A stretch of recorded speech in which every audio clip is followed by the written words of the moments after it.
Hey guys, it's Julian, and today I'm going to be showing you how to make techno like Anna. I'm back in my old studio, and as usual, you can get the project file and samples and MIDI and presets, all of that stuff in this video in the description. And if you're a patron on my Patreon, check there because it's already available.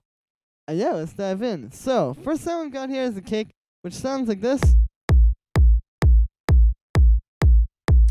So this is pretty simple. With this type of track, it's really more so just about like the type of kick you choose. Like in the case of this, it's this very deep, kind of like punchy 808 style kick. And this is the type of kick I hear in a lot of Anna's tracks. And then the key here is getting this to hit as hard as a track with, say, a more standard kind of like rumbly kick. So what we got here, as you can see, I've got the kick in here. I pitched it up a little bit as well to tune it. So it's in A, that's the key we're in. And then you can see I've got a few effects on here. So the first thing we have here is just a bit of drum bus. This is really what fattens it up and takes it to make it sound as fat as one of these kinds of kicks like I was talking about. Like, if you think about it, with these kind of tracks, when the DJ's playing it, they're going to be mixing this in with tracks that have rumble kicks and tracks that have very hard kind of like kind of basses to them. So you need to really get it hitting in order to have this hold up with those tracks. So that's what we've done here. You can see drum bus. The main thing that's doing that is just the drive, like just distorting it a little or saturating it, I should say. And then the transients here as well. If I turn that off, and then on again, you can hear that's what really gives it that like on the sound to make it hit. After that, I just have an EQ8, which is cutting out a little bit of mud in the low mid range. This is something that I've noticed. Like if you use a drum bus or any saturation at all to fatten your sounds up, it's gonna add a little bit of mud. It's just kind of like what happens. So if you take an EQ and just kind of clean that out, you can still get the fatness from the drum bus, but without the muddiness. And this is what a lot of people don't realize too. Like when you're kind of like a beginner or you just don't really know what you're doing with saturation, a lot of times people will try to do this. I used to do this. They'll try to put saturation on their sounds to fatten them up, and then it'll get a little bit muddy, and they'll wonder why and stop using that and try to do all these other things to get the same effect. It's very simple. All you need to do is use saturation. But then you just gotta also use this EQ afterwards, and sometimes even before, as you'll see later in this project file, to clean it up and get rid of the mud. And yeah, that is it for the kick. Next thing we have here is the bass, which is 3 layers, and it sounds like this.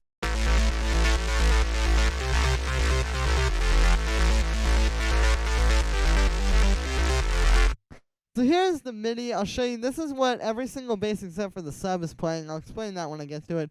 But yeah, so you can see, for this kind of bass line, it's all just 16th notes. It's just bouncing up between A, and then A an octave up, and then it's going up to this C here, and then down to F, all while the root note is staying at A, and then over here it goes to G,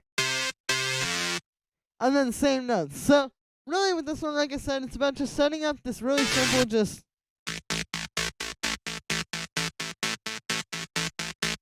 da da da da da like that, and then you've got these notes bouncing around up top with the syncopation on the 16th notes,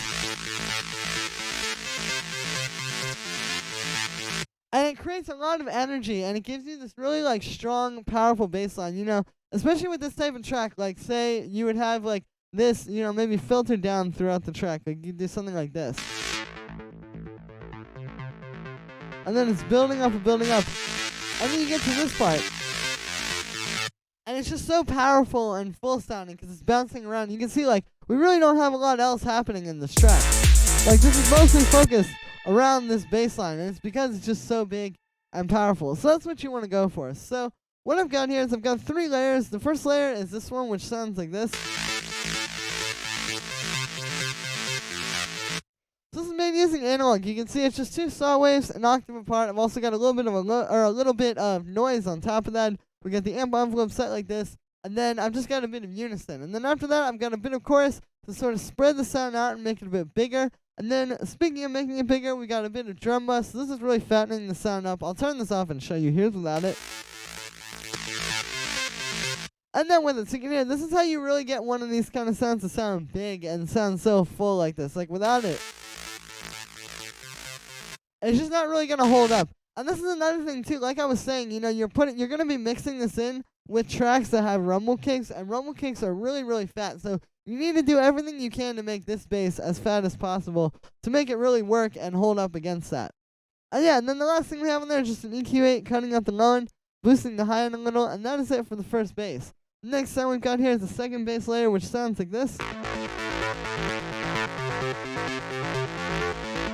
So this one is made using square waves. You can hear the other one has a lot of body to it, but it's really just doing a lot of like high end and kind of like high mid range. This one is adding like that fatness with the mid range and then the low mid range. So like I said, this is just two square waves. They're in the same octave, going into a low pass filter. The low pass has an envelope on it, making it pluck. And then I got an amp envelope set like that. And then the last thing we got there inside the synth is just a bit of unison to make it a bit bigger. After that, we have a bit of chorus, spreading the sound out, as well as a bit of drum bus. So very similar to the last bass, just kind of like, making it bigger. And then we have this EQ8 here. So this is, like I said, boosting up the mid-range, because that's what this sound is focused on. I'll turn this off. And you can hear how it just focuses the sound. It gives it that more focus in the mid-range, and it's also cutting out the low end, so that there will be room for the sub. And yeah, that is it for the second bass layer. And then the last bass layer is the sub, which sounds like this. So with this one, you can see it's actually just playing just these root notes here. Essentially, like, the notes that this is jumping up to, it's just playing those. And yeah, it's really simple. The reason why I did this is because with this bass, like I'll show you even, if I put this MIDI on it from the other basses, you don't really get this like even sub to it. Like if I play that in the mix, even if I pitch it down or up, you can hear you just really don't get much like sub from that. It's just kind of bouncing around, adding stuff in the background. When we do this bass line, you can hear we get that really fat, nice low on, and it really fills the bass out. So that's the idea there. And again, if you're going to do something like this, you just got to keep it simple. Like the way I kept it simple here was just by sticking to the notes in the other bass line. I didn't try to do a bunch of extra stuff with this. It's just the same notes that this is bouncing up to. It's just only playing those notes instead of having the low note as well. So for the sound on this one, it's really simple. It's just a sine wave. I've got an operator here. I've got a tiny amount of FM from the second oscillator, like a really small amount. And then, yeah, then I just have a bit of saturation to fatten the sound up and kind of add a bit of harmonic content to it. And then we have this EQ8 here, which is boosting the low end as well as cutting at 100 hertz. That's typically where the kick is hitting. You'll see I did a bit more of that later. But yeah, that's just kind of cleaning up the bass and making room for the kick. So then I have all the basses in a group together. You can see this is the processing on that. So the first thing we have here is a bit of chorus. This spreads everything out and kind of makes it a bit bigger.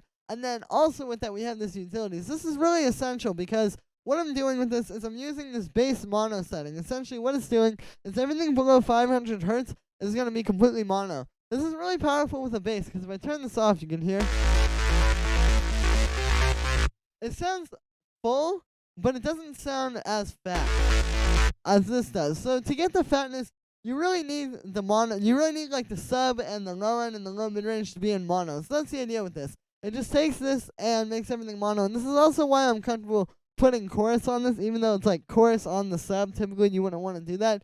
It's because this utility is making the sub completely mono.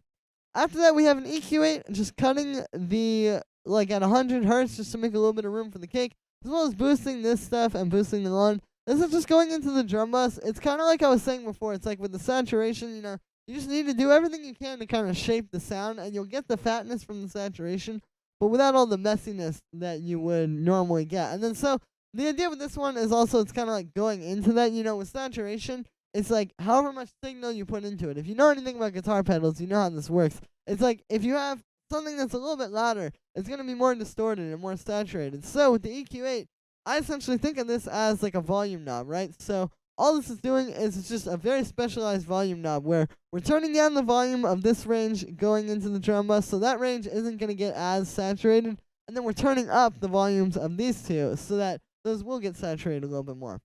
After that, we got the drum bus. You can see it's just fattening the sound up a lot. Like, this really helps to glue these all together. Here's without it.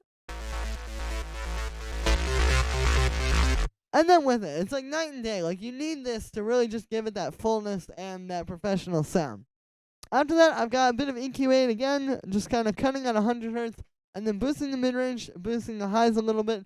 And then the last thing we got on there is a compressor, side chaining into the kick, And that is it for the basses. So then I have the kick and the bass in a group together. That's right, we got a group inside of a group.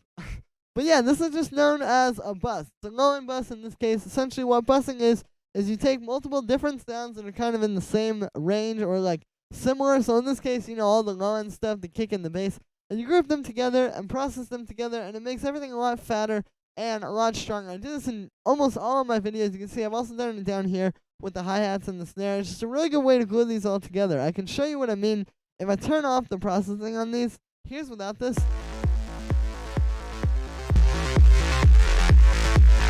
And then with it, so you can see why we gotta do this. So first thing here is the EQ. Just like with the basses, we got one going into the drum bus, one after, just kind of boosting certain things like the low end, to make the low end really, really strong. Again, we're trying to make this able to contend with like a really strong rumble kick.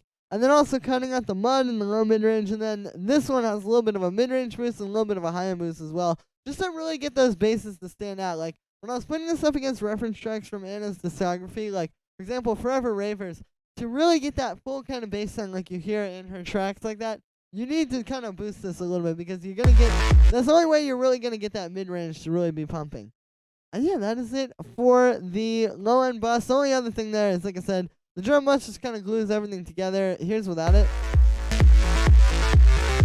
And then with it, just some kind of saturation is really essential to put on your kick and basses like that. And yeah, that is it for the low-end bus. The next thing we have here is this drone, which sounds like this. So all this is doing is it's just playing A and then A an octave up. Really simple stuff. A is the key we're in, A minor. For the sound on this one, I made it using operators. You can see we've got 3 sine waves here, just doing FM, and then I've got them detuned a little bit, and they're all at different octaves. So that's a good way to make like kind of a cool, more textured sound like this. Like this almost sounds like a string sample to me, but it's just synthesis. And this is how you do it. It's with FM. Like by putting these harmonics together, you can get a really interesting and creative sound like this. And then also the key here is putting these at different octaves. Like if you just put them all in the same octave like this, doesn't sound as cool. But if you pitch them around, you get more interesting harmonic combinations. I've got all of that going into a bandpass filter, which is just kind of like dialing it back a bit. Just without it. And then with it, and then we have an LFO here as well, and this is on the pitch of every oscillator, and I've only got it on a little bit, so it's just giving it a bit of vibrato, essentially. If I turn this up, you can hear. It's doing that, just a lot less. And that kind of helps to make the sound a little bit more interesting, a little bit more exciting to listen to, and just not so, like, just straightforward. After that, I've got a bit of chorus to spread the sound out, as well as a bit of reverb to give it some space. And then the last thing we've got on there is just a compressor sidechaining it to the cake. And then I have an auto filter cutting out the lawn. So again, really simple. Just adding a bit of something extra musical on top of the track. Like if you listen, all of this together is very much like, it's very focused around that bass line. So you want to still have something in there that's not just the bass. That's what this is doing. See, after that, next thing we got here are these hi-hats, which sound like this. So both of these are made the same way. They're made using an operator. We have this one, which is playing straight 16th notes. And then we have this one, which is kind of playing on top of that. So this is something I've heard in a lot of Anna's tracks. I'm pretty sure she synthesizes a lot of her hi-hats. And it's a really good way to make hi-hats like this, too. Because, like, this isn't your standard techno hi-hats where it's just like, and, kind of like standard 909 sounds. These kind of tracks tend to have something a little bit more like soft and a little bit brighter like this. So this is a really great way to do it. So with the first one, you can see, like I said, it's just made using an operator. We just got some white noise with the envelope set like that, going into a bandpass filter. And I'll show you here's without the bandpass. And then the bandpass. So that is what makes it really sound like a hi-hat. And then I just have a bit of drum bus on there. The saturation is important with these kind of hi-hats because, for one, you just want them to sound really, really full and fat. But also, this really helps to take it away from sounding like a dry synth. Like, without this, you can kind of hear that it's white noise. But with it, it sounds like one of these very fat hi-hat samples from, like, a drum machine. And then for the second one, again, same techniques, just kind of set a little bit different. We got the envelope on this one set like that. Then we got the bandpass there. And then with this one, I have a bit of saturation instead of a drum bus. But yeah, same deal. And then this one's just kind of playing off of that first one. You know, instead of just having to go, we can kind of do a little bit more interesting stuff like this, as you can see.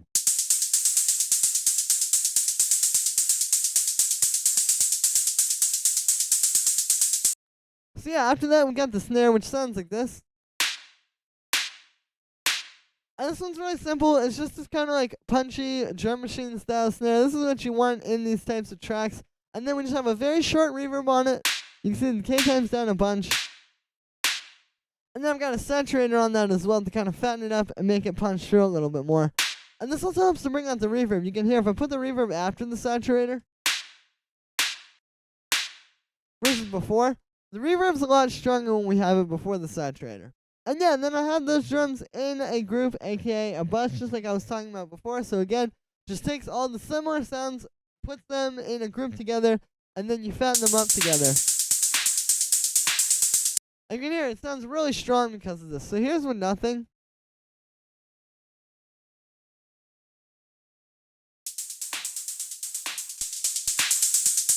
And then with everything. So the first thing we got here is just a high pass filter. I like to do this going into the drum bus. If I turn it off, you can hear a lot more like kind of low rumbly stuff. Versus if you just cut it out going into the drum bus, you get like a really clean sound this way. After that we got the drum bus. This is gluing everything together, fattening everything up, and giving it an even texture. With drums like this, I really like to put some saturation on everything because it's like a lot of times people say, you know, how do you get drums to sound like they're kind of from the same place? This is how. You have to give them all that same even texture. When you put the same amount of saturation on everything at once, it gives them that. It gives them like the same kind of feel. As you can hear. After that, we got a bit of compression. This is really light. I don't have a lot. Here's without it. And then with it, so you can see I've got the attack up, so it's not messing up the transients of any of the drums. But this just kind of helps to push these together a little more. Again, without it. And then with it, it's just kind of helping to kind of even everything out and balance it a little bit more and make everything have an even like pressure to it. After that, we have a bit of EQ8. This is just cutting on some low end because the drum bus still adds a little bit. And then we have a high end boost to really get that sharpness, as well as a mid range boost right here, which is helping with like the punch and the snare, and also a little bit in the hi hats. And yeah, that is it for the percussion bus. And that is also going to be it for this video, guys. So I hope you enjoyed. As always, make sure to like this video as well as subscribe. Let me know what you think of this video in the comments. Like I said in the beginning, you can get the project file and samples and MIDI and presets, all of that stuff in this video in the description. And if you're a patron on my Patreon, check there because it's already available. And yeah, thank you so much, everyone. And I will see you tomorrow with another video.